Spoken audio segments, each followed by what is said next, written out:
രുചിഭേദങ്ങൾ. എല്ലാവർക്കും വീഡിയോയിലേക്ക് സ്വാഗതം. ഇന്ന് നമ്മൾ കുക്കിങ്ങിൻ്റെ വീഡിയോ ഒന്നല്ല കേട്ടോ കാണിക്കണത്. ഞാൻ 2 ഇരുമ്പ് പാത്രങ്ങൾ വാങ്ങി. അപ്പോൾ അതെങ്ങനെയാണ് നമുക്ക് എളുപ്പത്തിൽ എന്നാലോട്ട് ലൈഫ് ലോങ് ഉപയോഗിക്കണ രീതിയിലേക്ക് നമ്മൾ സീസണിങ് ചെയ്തെടുക്കുക എന്നുള്ളതാണ് കാണിക്കാൻ പോണത്. എനിക്കറിയാവുന്ന കാര്യങ്ങളൊക്കെയാണ് ഈ ഒരു വീഡിയോയിലൂടെ നിങ്ങൾക്ക് ഷെയർ ചെയ്യണത്. അപ്പോൾ ഈ പാത്രങ്ങൾ കടയിൽ പോയി വേണമെന്ന് വിചാരിച്ച് വാങ്ങിയ പാത്രങ്ങളൊന്നുമല്ല.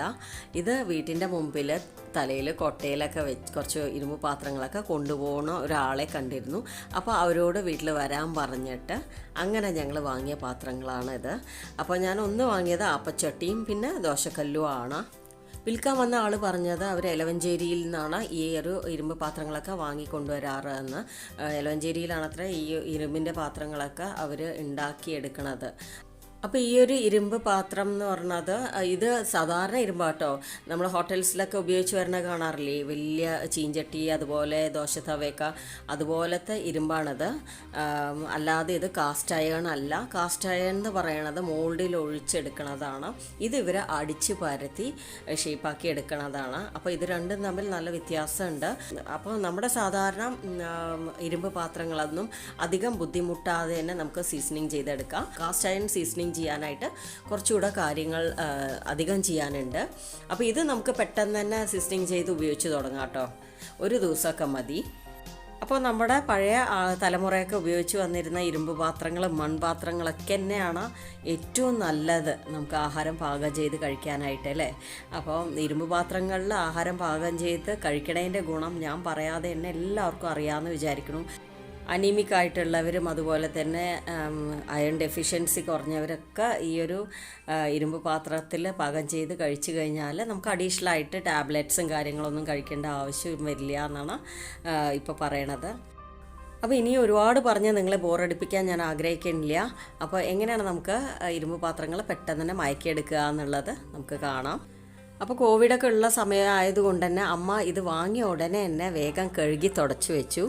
അതിന് ശേഷം ഇനിയുള്ള കാര്യങ്ങളാണ് നമ്മളൊന്ന് ശ്രദ്ധിക്കേണ്ടത്.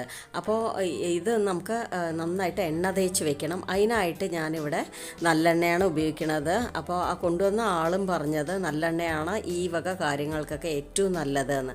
കാരണം എന്താണെന്ന് വെച്ച് കഴിഞ്ഞാൽ എണ്ണമെഴുക്ക് നല്ലോണം ഉണ്ടല്ലോ നല്ലെണ്ണയിൽ. അപ്പോൾ അതുകൊണ്ടാണ് ഇതന്നെ വേണമെന്ന് പറയണത്. വെളിച്ചെണ്ണയൊക്കെ ആകുമ്പോൾ പെട്ടെന്ന് അത് അബ്സോർബായി പോവും. ഇതാവുമ്പോൾ നന്നായിട്ടിരിക്കും, ഇതിൽ തന്നെ പിടിച്ചിരിക്കും. അപ്പോൾ എണ്ണ പാത്രത്തിൻ്റെ എല്ലാ വശത്തും ഒരുപോലെ അപ്ലൈ ചെയ്ത് കൊടുക്കണം. പിടിയിലും അതുപോലെ അകവശത്തും പുറകുവശത്തും ഒക്കെ അപ്ലൈ ചെയ്യണം. അതിന് ശേഷം ഒരു ദിവസം ഇത് തൊടാതെ വെക്കണം. ഈ എണ്ണയോടുകൂടെ തന്നെ വെക്കുക.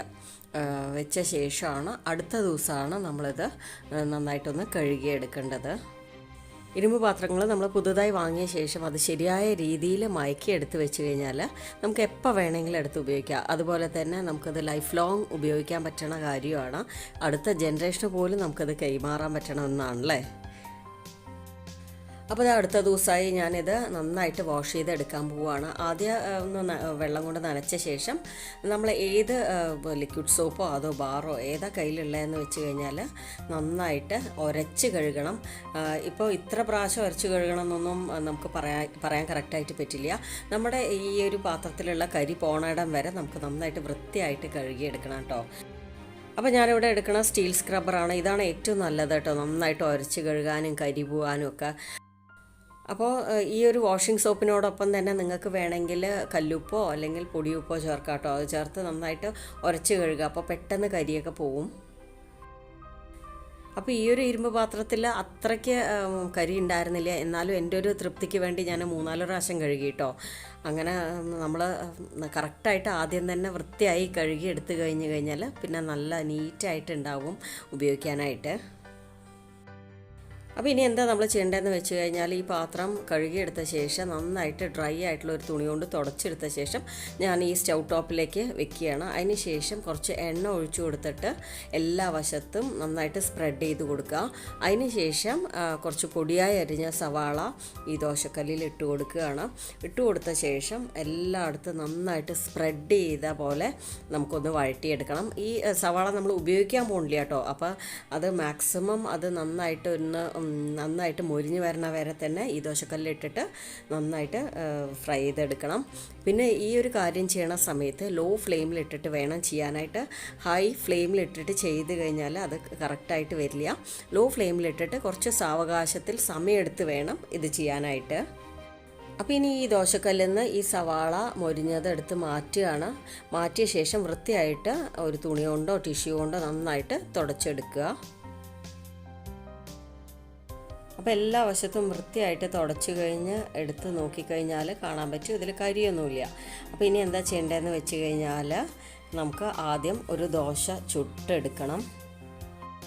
ഇനി നമുക്ക് നല്ലോണം മാവ് ഒഴിച്ചിട്ട് ദോശക്കല്ല് മുഴുവനായിട്ട് ഒരു സ്പേസും വിടാതെ കംപ്ലീറ്റ് ആയിട്ട് സ്പ്രെഡ് ചെയ്ത് കൊടുക്കണം. ഈ ഒരു ദോശ നമ്മൾ ഉപയോഗിക്കാൻ പോകുന്നില്ല കേട്ടോ, കളയാനാണ് പോണത്. അപ്പോൾ ഇത് പൊട്ടിപ്പോയാലും എങ്ങനെ ആയാലും വിരോധമില്ല. അപ്പോൾ ഓരോ ദോശയും ചുടുന്ന സമയത്ത് നമുക്ക് ദോശക്കല്ല് വൃത്തിയായിട്ട് ടിഷ്യൂ കൊണ്ടോ തുണി കൊണ്ടോ തുടച്ചെടുത്ത ശേഷം കുറച്ച് ഓയിൽ അപ്ലൈ ചെയ്ത് സവാള ഒന്ന് തേച്ച് പിടിപ്പിച്ച ശേഷം നമ്മൾ ദോശ ചുടുകയാണെങ്കിൽ നന്നായിട്ട് കറക്റ്റായിട്ട് വരും. അപ്പോൾ ഇത്രയും വലിയ ദോശക്കല്ല് വാങ്ങേണ്ടിയിരുന്നില്ല എന്ന് എനിക്ക് തോന്നി. കാരണം എന്താണെന്ന് വെച്ച് കഴിഞ്ഞാൽ നമ്മൾ നടുക്ക് ദോശ ഒഴിച്ചിട്ട് സ്പ്രെഡ് ചെയ്ത് ദോശക്കല്ല് മുഴുവനായിട്ട് സ്പ്രെഡ് ചെയ്ത് കൊടുത്തു കഴിഞ്ഞാൽ നടുക്ക് പെട്ടെന്ന് കരിഞ്ഞു പോവും, സൈഡിൽ അത്ര പെട്ടെന്ന് വേവാത്ത പോലെ ഉണ്ടാവും. അപ്പോൾ നിങ്ങൾ വാങ്ങണ സമയത്ത് ചെറിയ ദോശക്കല്ല് വാങ്ങും കേട്ടോ. അപ്പോൾ ദോശക്കല്ല് കംപ്ലീറ്റ് ആയിട്ട് സ്പ്രെഡ് ചെയ്ത് മാവ് ഒഴിച്ച് നന്നായിട്ട് ചുടാൻ പറ്റും. അപ്പോൾ കാരണം നമ്മൾ ഈ ഹോട്ടലിലൊക്കെ ചെയ്യണ സമയത്ത് തീ എല്ലാ വശത്തും ഒരുപോലെ കിട്ടും. ഗ്യാസ് സ്റ്റോപ്പിൽ നമ്മൾ ചെയ്യണ സമയത്ത് അങ്ങനെ കിട്ടില്ലല്ലോ. ഒരുപാട് ഫ്ലെയിം കൂട്ടി വെച്ച് കഴിഞ്ഞാൽ കരിഞ്ഞു പോവും. അപ്പോൾ അത് നിങ്ങൾ വാങ്ങണ സമയത്ത് എൻ്റെ അഭിപ്രായം ചെറിയ ദോശക്കല്ല് വാങ്ങി ചെയ്യാനായിട്ട് ശ്രമിക്കുക. അപ്പോൾ ഞാൻ ദോശക്കല്ല് ചെയ്ത പോലെ തന്നെയാണ് ആപ്പച്ചട്ടിയും ചെയ്യാൻ പോണത്. ആദ്യം കുറച്ച് എണ്ണ ഒഴിച്ചു, പിന്നെ കുറച്ച് സവാള ഇട്ടിട്ട് നന്നായിട്ട് മൊരിച്ചെടുത്ത് അത് കളഞ്ഞ ശേഷം നമ്മൾ ആദ്യത്തെ ഒരു മാവ് കൊണ്ട് നന്നായിട്ട് സ്പ്രെഡ് ചെയ്ത് കൊടുക്കുക. അതിന് ശേഷം അതും നമ്മൾ കളയുക. അതിന് ശേഷം ബാക്കിയുള്ളതൊക്കെ ഉപയോഗിച്ച് തുടങ്ങാം. അപ്പോൾ ഈ ആപ്പച്ചട്ടിയിൽ ഞാനിപ്പോൾ ഒഴിക്കുന്നത് ഇഡ്ഡലി ദോശ മാവ് തന്നെ കേട്ടോ. അപ്പം മാവ് കയ്യിലില്ല.